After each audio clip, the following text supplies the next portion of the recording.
Hello, travelers and travel enthusiasts. Welcome back to our weekly travel tips and guide. And my name is Oma, the travel writer. And today we are going to be discussing cultural differences and language barriers, especially for foreigners arriving in a different destination.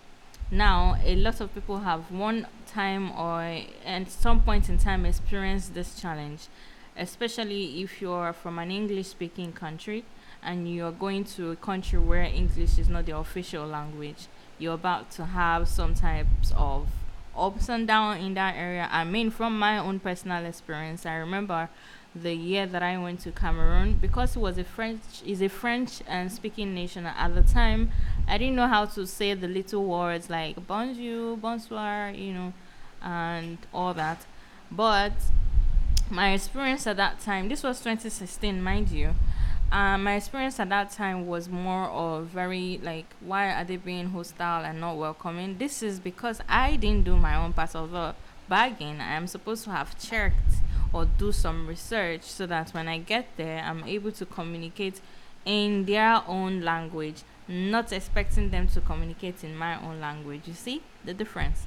So, which is why you have to take into notion because it made me feel a certain type of way. I felt like I wasn't welcomed. The lady could speak English when I went into the store to purchase some items, grocery, and she kept on looking at me like she didn't know what I was saying until when I even translated, like I tried to use Google Translate at the point. Yes, I'm a lover of Google's Translator, and it's helped me so many times, even when I was in Turkey and the rest. So I had to translate in French and all that, and I showed her. Then she was able to respond to me. It was when I was leaving that she smiled and said, "It's okay, you will get by," or something like that. For me, that felt like, okay, so you knew my struggle, but you were just there looking at me. So this is like an eye opener for every destination that you go to that is not speaking your official language. You have to make an effort. The phrase they say, when you're in Rome, act like the Romans, something like that.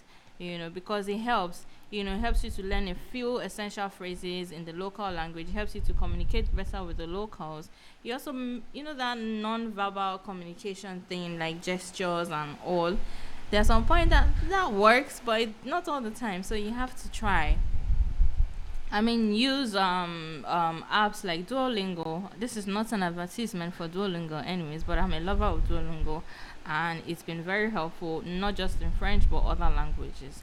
So, that is my little tip for this week. I hope it helps. Do as much research as you can. Try to be involved in the country's do's and don'ts. Don't try to bring your own style into their own country. You get what I mean? Anyways, I hope this was really helpful and see you next week. Thank you so much for watching.